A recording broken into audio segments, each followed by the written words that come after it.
Today's top story from the perspective of someone who's there. You are looking live. This just in. Not my beat. Michael Phillips, 910 The Fan in Richmond. Hello, sir. Long time no talk. How are you?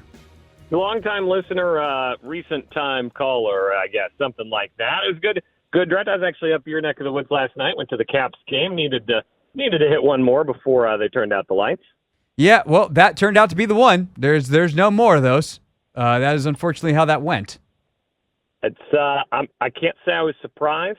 No, but that's all right. They made the playoffs, and the people of Pittsburgh can cry about that. Yes, they can. And I'm happy to report, based off the very little that I interact with hockey Twitter, Michael, they are. You are correct, sir. Exactly. By the way, just real quick before we dive into the draft, it's 90 degrees here today. How stupid hot? Is it stupid hot there, too, in Richmond? Yes, and Saturday we actually went to the Flying Squirrels baseball game down here on Saturday. It was chilly. I wore a sweater. Yeah. What happened? I know What DC, happened? I know Mid-Atlantic, DC, this 95 corridor. I know spring is quick, but was that really our 2 weeks that we got? There's got to be more coming, right? It's not even May. There's a good 4 minutes of spring in there. I hope you enjoyed it, Craig. Hope you were able to get outside and enjoy spring. Son of a biscuit. Okay, well, there's that. At least, I don't know, it's probably always at least 5 degrees warmer there, so we got that going for us up here, which is nice. Okay, let's start at the top. Jayden Daniels is the number 2 pick for the Commanders. I don't know where you finish your quarterback rankings, how you think he fits with what they want to do here. So what's your, if people want the fuller take, they can listen to the MP on the Mic podcast from your radio show from either today or Friday, any of the 2 days since they did this. But the short version is fill in the blank. Yeah, my listeners know I wanted Jayden Daniels. I got Jayden Daniels. I'm a happy man. I want to take swings. I want the guy who has the chance to be a dynamic playmaker, lift your team. And look, this thing could all collapse in on itself. I'm not unaware of the risks, but it's a risk I'm willing to take to possibly shortcut the entire team building process and go straight to the part where you're competitive every year. I think he was the guy who offered that. I will say my second take pre-draft, Craig, was super wrong because I said, part of me wants to trade with the Raiders, go back to 13 and grab a quarterback there and load up on future Raiders picks, assuming that team will stink and you'll have good picks down the line, a la what Chicago did with Carolina. That take was wrong.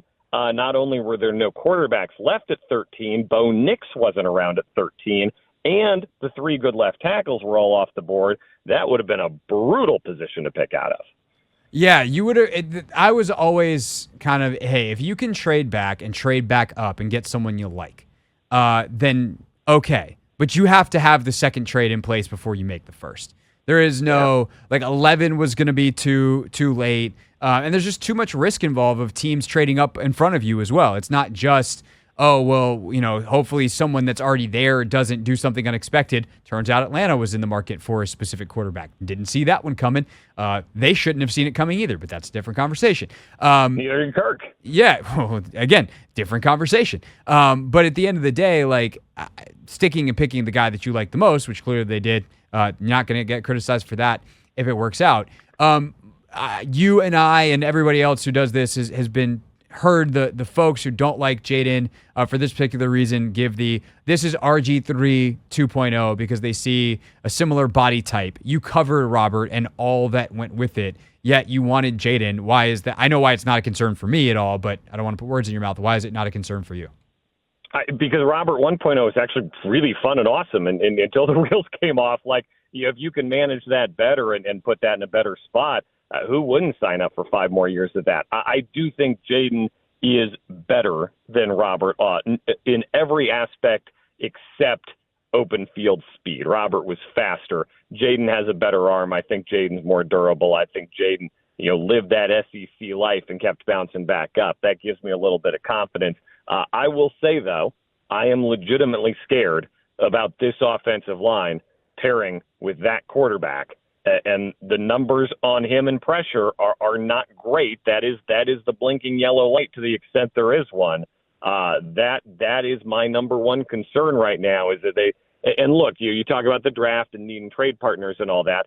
People, why didn't they trade in the first round and get a tackle? Like, well, you need somebody to trade with you. It takes two. They tried. They couldn't. They're going to pay for that, though, and I have very legitimate concerns there. I'll circle back to that in a second. For me, the biggest difference between Jayden and Robert is the people they are and the environment that those people went into. Robert, he liked attention. He still does. There's just a fact about Robert Griffin III. That did not mesh. Actually, that's not true. It did not mesh well. Is the wrong way to phrase that. It meshed way too well with the environment that he was going into, considering the owner of the team at the time, and obviously the empowerment that quarterback was given. Jayden Daniels seems to be a no-nonsense business type of guy. Business first. I am just here to play football and do a lot of football work, and that is the exact kind of person that Adam Peters wants, that Dan Quinn wants, and that Josh Harris, I think, frankly, wants. And to me, that's the biggest difference, Michael. And we can talk about the O-line and all that kind of stuff, but the reason that I think Daniels can succeed here has every bit to do with who he is and the environment around him. Maybe we can talk about O-line and put that aside for a second, compared to Robert. And, they're different players outside of the body type anyway, but they're also different people. Yeah, there's been so much hindsight, obviously, on Robert, and he's addressed it many times, and I think people are largely tired of it. But I will say this, having talked to Mike Shanahan in the days, the weeks, the months right after that Seattle game, Mike Shanahan felt that he could not bench Robert, that he did not have the authority to do that from ownership, and that it would have had negative consequences for him and his employment and for his relationship with Robert and their ability to coexist together. And I echo your thoughts here. That will not happen here. Dan Quinn is empowered to make whatever coaching decision he needs to make as it relates to Jayden Daniels. I have no worries about that, and that is very encouraging.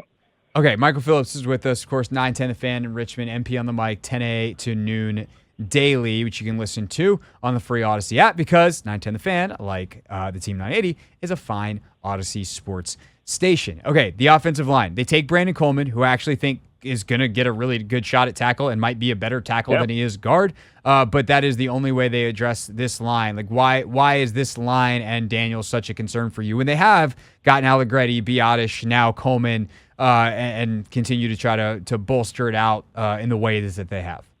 Yeah, and maybe Daniels comes through, has a second-year leap or something like that. And look, when Cornelius Lucas has played, he's been fine. Does that mean he's ready for 17 of these? I have serious doubts there. I'm a big believer in quality over quantity. They have assembled quantity. I think you correctly note that. They've assembled a little quantity on the offensive line.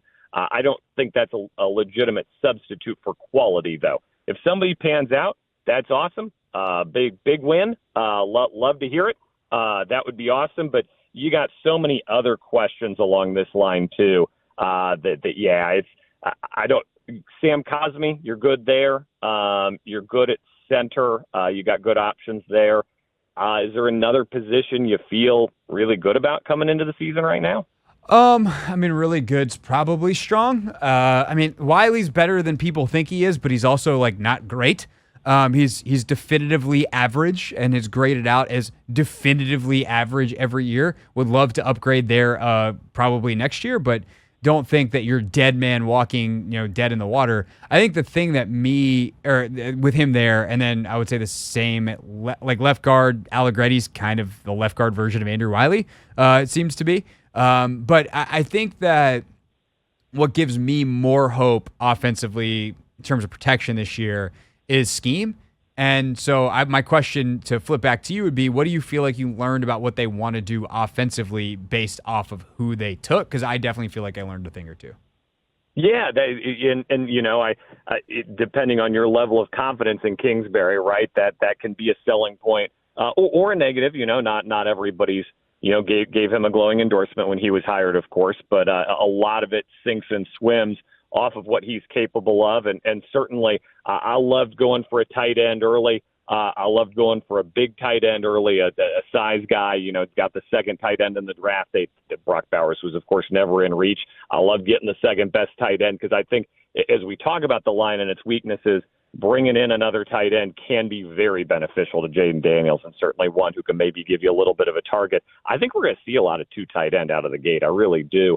I think that's going to help these guys out a bit.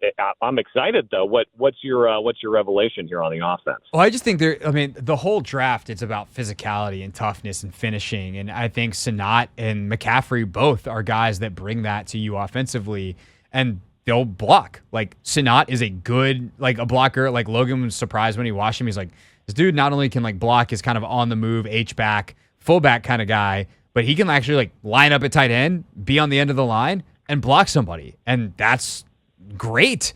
That's what tight ends in theory are supposed to be able to do, but most of them can't do it. And so getting that toughness and physicality, I think, leads to they're going to get guys they're going to run an offense with Jayden Daniels that does the thing that we thought they would do last year, which is insulate the quarterback by being big and physical, using personnel to give him information and dictate matchups, try to get him some easy matchups, guys like Sanat who can get a linebacker on him and reliably win. And then they're going to be physical as hell and try to run the football. And it's weird because you don't hire Cliff Kingsbury to run the football, but Michael, I think they might have hired Cliff Kingsbury to run the football at least to start. And, Cliff Kingsbury at the end in Arizona was a guy who wasn't afraid to do that. Yeah, and if you have Sanat and Bates in there, honestly, you have a pretty good rushing attack right there out of the gate, and you can do some play action off of it. And maybe this is the year we get the appropriate amount of play action mixed in. I hope it is, just for our sanity, obviously. But yeah, I think that the rushing game, Eckler was a great find to me. He was a good value pickup, a guy who finds the end zone, a guy who can get a tough yard, a guy with NFL experience. I really liked that signing, especially at the price point they got in a market where a lot of people spent more and I think got less. I think that will go down as a really good Adam Peters signing, and I hope I don't need to go on the record as loving Brian Robinson, because I love Brian Robinson. I think that's pretty well known by now. Yeah, definitely. And, I think that, you want to protect a guy like Wiley in pass pro, let him go run block. You want to get Sam Cosmi at his best, let him be a road grader. Coleman, if he winds up being your left tackle, he's got real heavy hands and can do some. He's a great athlete. Get him out in space and let him kill someone in the run game.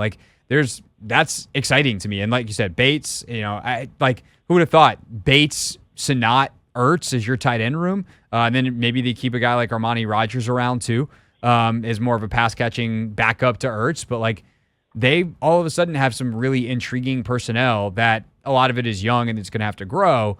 But they definitely seem to have a type, and that type is physical, which brings us to the defensive side of the ball.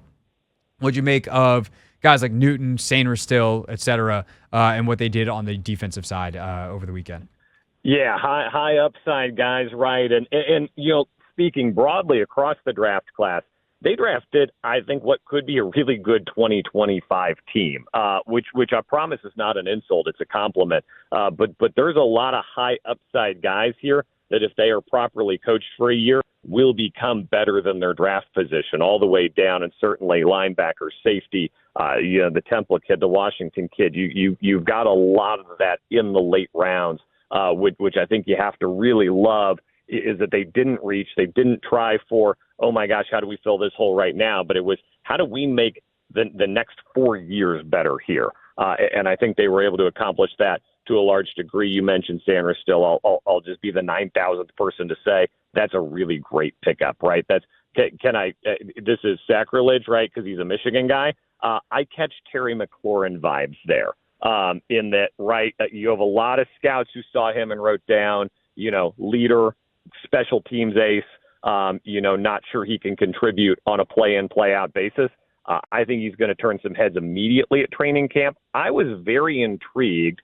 Adam Peters at his press conference referred to him by his college position and by a primarily college position in his usage. I am curious how that translates into Dan Quinn's world. The days of Buffalo nickel appear to be gone. Well, that's the thing, right? He's the reason, Michael, I'm sure you know this because you're a man of the world, but in case people don't know, Buffalo nickel is not something that Ron Rivera invented.